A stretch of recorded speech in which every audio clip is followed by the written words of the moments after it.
Bonjour, je m'appelle Agathe Mezzadri-Gedge, je suis professeure de littérature en classe préparatoire ECG et ECT et je vais vous donner des conseils pour la dissertation à l'écrit sur thème, donc sur la violence. Donc mes conseils concernent la dissertation HEC-EM en ECG, ESSEC-EDEC en ECG, Audencia en ECT et pour les deux filières, la dissertation sur thème de la violence donnée à Écricom. On va rappeler simplement très rapidement qu'il y a 3 fondamentaux en dissertation. D'abord, vous êtes évalué selon 3 pôles.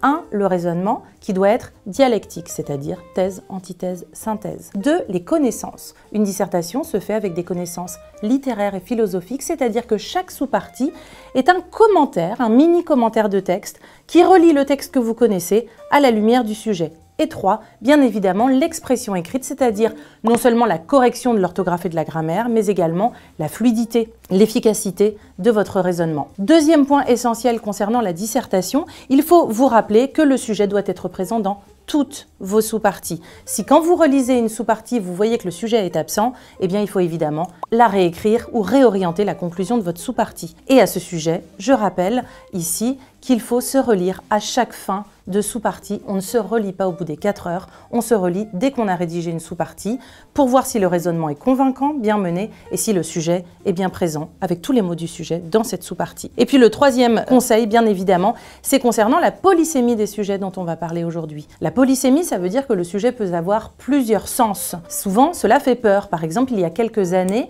il y avait eu le sujet, quand le thème était le désir, peut-il y avoir une civilisation du désir? Et un étudiant m'avait dit, mais je ne comprends pas, est-ce qu'il était question de civiliser le désir, c'est-à-dire lui donner une apparence plus éduquée, plus cultivée, plus dressée, plus domptée, ou au contraire, est-ce que c'est le désir qui est à l'origine d'une civilisation? Et je lui avais dit, mais justement, il fallait traiter les deux. Parce qu'il y a polysémie, parce qu'il y a hésitation, il y a grand 1, grand 2, grand 3. Voilà pour les conseils, on va donc faire quelques traitements partiels des sujets avec un ancrage littéraire, car je suis professeur de littérature, il faudra donc ajouter de la philosophie.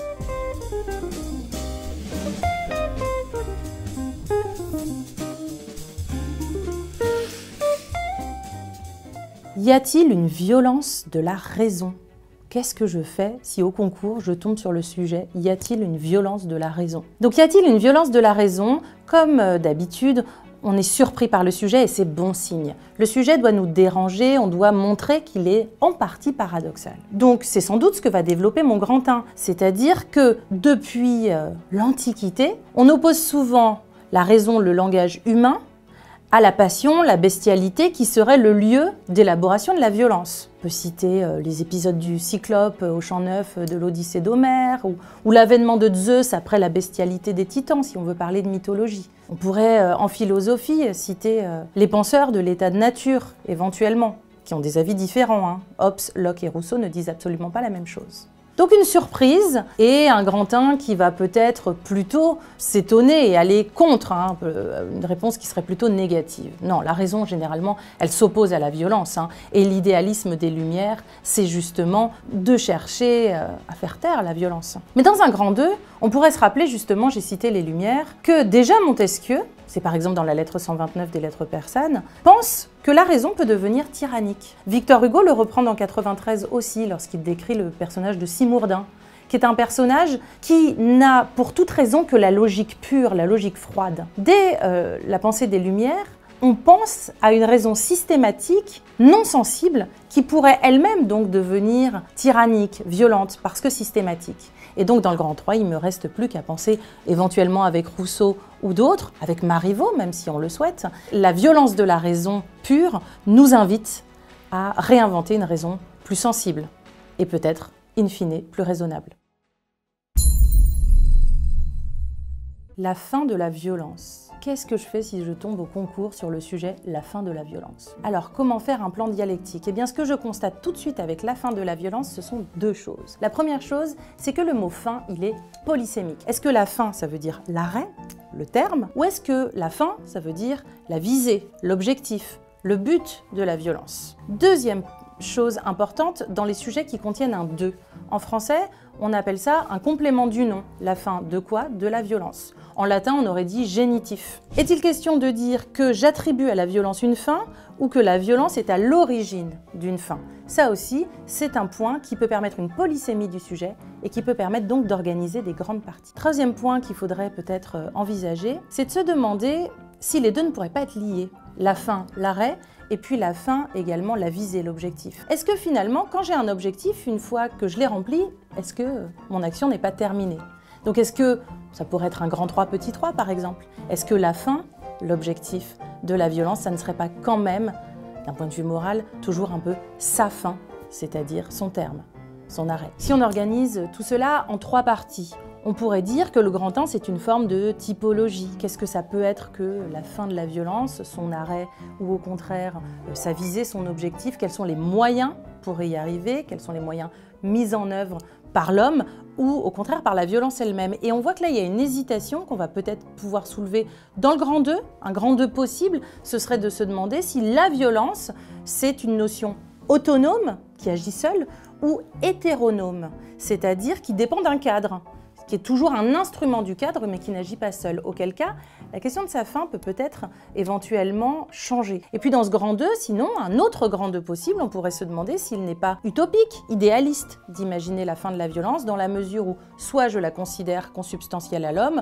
soit je considère que c'est un instrument justement nécessaire, parfois, pour provoquer sa propre fin. Finalement, en grand 3, on pourrait se demander si la fin de la violence, sa visée, son objectif, ça n'est pas toujours de viser justement sa propre fin, son arrêt. La violence est-elle inhumaine? Qu'est-ce que je fais si au concours à l'écrit je tombe sur ce sujet, la violence est-elle inhumaine? Sans doute que le grand 1 ne va pas être très surpris parce qu'on associe souvent la violence à la bestialité, c'est-à-dire à ce qui, en l'homme, va chercher son animalité. Pour ça, on peut citer par exemple Émile Zola, La bête humaine avec Jacques Lantier, l'animalisation qu'on peut trouver dans Nana de Zola, mais aussi dans Germinal. C'est une constante en fait de la littérature de Zola que de penser que sous l'homme, il y a une bête. Et cette bête, elle peut devenir violente pour différentes raisons, parfois légitimes. Par exemple, une révolte de mineurs. Donc le grand 1 va s'articuler à ce qu'on appelle la doxa, c'est-à-dire l'opinion commune. Mais dans un grand 2, on pourrait quand même, cependant, toutefois, néanmoins, le grand 2 doit toujours critiquer, on pourrait quand même se dire que c'est un petit peu problématique parce que la violence animale, si on pense véritablement aux animaux, de nombreux auteurs en littérature, je pense à Wajdi Mouawad dans Anima, si je pense à la littérature contemporaine, mais déjà Montaigne, dans De la cruauté, dans les essais, démontrait qu'il y a une cruauté humaine supérieure à la violence animale. Pourquoi? Parce que si l'on considère que l'homme est plus conscient de ses faits et gestes que l'animal, eh bien peut-être que la violence de l'homme est en fait... la violence humaine serait la véritable violence, celle qui peut être sadique, celle qui peut être cruelle. Et puis elle peut même devenir une violence spéciale, la violence linguistique. C'est par exemple le fameux épisode du duc et de la duchesse de Guermantes qui n'ont aucune empathie pour le pauvre Swann et dont la conversation est proprement violente. Ça, les animaux n'auraient pas pu l'inventer. Donc dans le grand 3, il faudrait peut-être réévaluer le sens de inhumaine. Peut-être que l'humanité dont on parle, c'est autre chose. C'est peut-être pas le fait d'être un homme au sens physiologique, c'est peut-être le fait d'être digne de la condition humaine. Et ça, c'est peut-être tout un défi.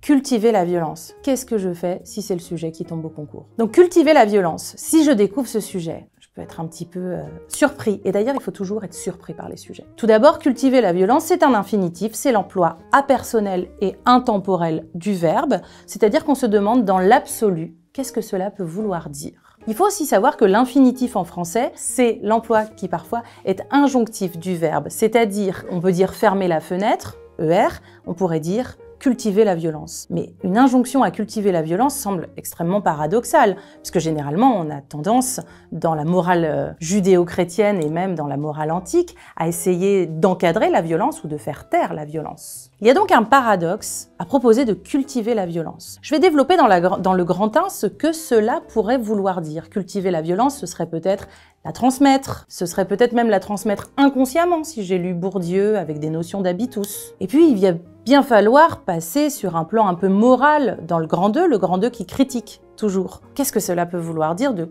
cultiver la violence? Ça voudrait dire l'entretenir, comme la culture du viol entretiendrait le viol. Évidemment, le grand 2 va critiquer cette première idée pour arriver à un grand 3 qui pourrait proposer de réinterpréter le sujet cultiver la violence en se demandant s'il ne s'agirait pas de lui apporter une culture. Qu'est-ce que ça peut être, apporter une culture à la violence? Connaître son histoire, savoir comment elle s'est forgée pour pouvoir justement la faire taire. Ça peut être également tâcher de la civiliser, de lui donner un cadre institutionnel, déclarer quand est-ce qu'elle est légitime ou légale. Voilà, donc la polysémie de cultiver la violence, elle ne doit pas vous effrayer, elle doit au contraire vous permettre d'avoir un grand 1, un grand 2 et un grand 3, car la polysémie, c'est ce qui permet d'avoir des grandes parties.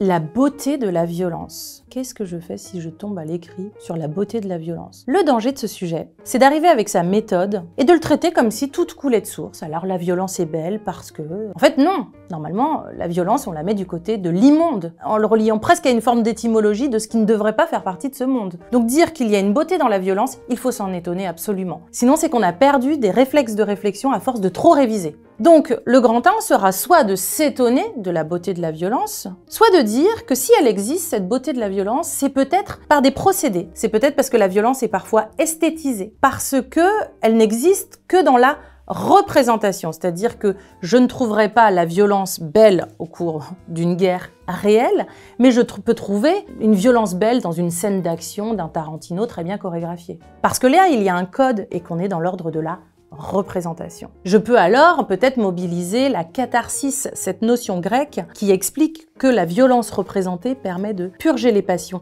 que donc cette esthétisation a une fonction. Ce serait mon grand 1. Mais dans le grand 2, je pense qu'il faudrait, sur un sujet pareil, très surprenant, essayer de se demander si l'esthétique ne rejoint pas l'éthique. C'est-à-dire se demander si il s'agit d'une forme de plaisir coupable que de trouver une beauté dans la violence. Ce qui peut être une forme de fascination. On en trouve beaucoup d'exemples, chez Zola, chez Hugo, des moments où la violence, la pulsion de mort, Thanatos, vient fasciner les personnages et ou le lecteur. Questionner moralement ce qui est agité en l'homme devant cette fascination que l'on pourrait qualifier de morbide. Et donc, finalement, pour dépasser tout cela, puisque le grand 2 critique le grand 1, dans le grand 3, on pourrait se demander si finalement là, on ne touche pas à ce que Kant et Burke ont pu théoriser qui s'appelle le sublime, c'est-à-dire une beauté dans la représentation qui est également effrayante.